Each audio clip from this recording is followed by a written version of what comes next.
Hi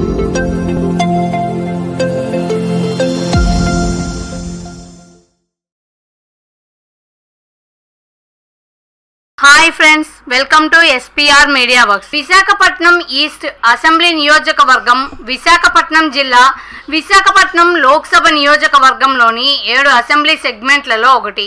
ఈ నియోజకవర్గం 2008లో ఏర్పాటైంది.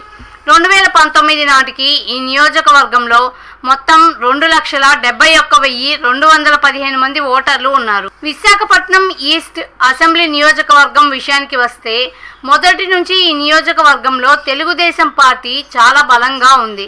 నియోజకవర్గం ఏర్పడిన నాటి నుండి ఇప్పటి వరకు 3 సార్లు అసెంబ్లీ ఎన్నికలు జరగక అన్నిసార్లు టీడీపీదే విజయం.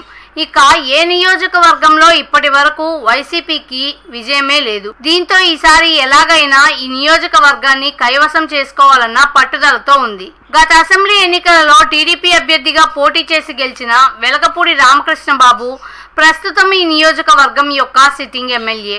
ఈ క్రమంలో గత ఎన్నికల ఫలితాలని ఒకసారి విశ్లేషిద్దాం. 2009 ఎన్నికలలో టీడీపీ అభ్యర్థి వెలగపూడి రామకృష్ణబాబు, పీఆర్పీ అభ్యర్థి చెన్నుబోయిన శ్రీనివాసరావు, కాంగ్రెస్ అభ్యర్థి అప్పారావు ఊరుకూటి, ఎల్ఎస్పీ అభ్యర్థి ఝాన్సీ లక్ష్మి రావాలా మరియు బీజేపీ అభ్యర్థి కె రాజకుమారిలపై పోటీ చేసి 4,031 ఓట్ల మెజార్టీతో గెలుపొందారు. 2014 ఎన్నికలలో టీడీపీ అభ్యర్థి వెలగపూడి రామకృష్ణబాబు, వైసీపీ అభ్యర్థి చెన్నుబోయిన శ్రీనివాసరావుపై పోటీ చేసి 47,883 ఓట్ల మెజార్టీతో గెలుపొందారు. 2019 ఎన్నికలలో టీడీపీ అభ్యర్థి వెలగపూడి రామకృష్ణబాబు, వైసీపీ అభ్యర్థి అకాలమణి విజయ నిర్మల మరియు జేఎస్పీ అభ్యర్థి తాతారావు కోనలపై పోటీ చేసి 26,474 ఓట్ల మెజార్టీతో గెలుపొందారు.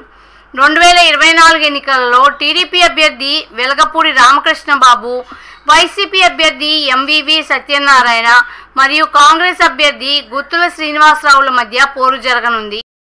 ప్రజాస్వామ్యం వర్ధిల్లాలన్నా, మన జీవితాలు తలరాతలు మారాలన్నా అది కేవలం ఒక్క ఓటుతోనే సాధ్యం. మనం వేసే ఓటు మన భవిష్యత్తును, రాబోయే తరాల మనుగడను నిర్ణయిస్తుంది. అంతేకాదు మన ఓటుతోనే నవ సమాజం నిర్మితమవుతుంది, ఇంకా దేశ దిశ దశను మారుస్తుంది. ఓటు అనే 2 అక్షరాల పదం దేశ చరిత్రనే మార్చేస్తుంది. కేంద్ర ప్రభుత్వం జనవరి 25ను జాతీయ ఓటర్ల దినోత్సవంగా ప్రకటించింది. కుల, మత, ప్రాంత, లింగ, జాతి, భాష అనే భేదం లేకుండా దేశంలో నివసించే 18 సంవత్సరాలు నిండిన పౌరులు అందరికీ భారత రాజ్యాంగం ఆర్టికల్ 326 ద్వారా ఓటు హక్కును కల్పిస్తుంది. ప్రజాస్వామ్యాన్ని గౌరవించాల్సిన బాధ్యత ప్రతి పౌరుడిపై ఉంది. ప్రజాస్వామ్యానికి ఓటే పునాది. దేశ రాష్ట్ర భవిష్యత్తును నిర్ణయించేది ఈ ఓటే. అలాంటి ఈ ఓటును డబ్బుకు, మద్యానికి అమ్ముకోకుండా భారత ప్రజాస్వామ్య పరిరక్షణ కోసం ప్రతి ఒక్కరూ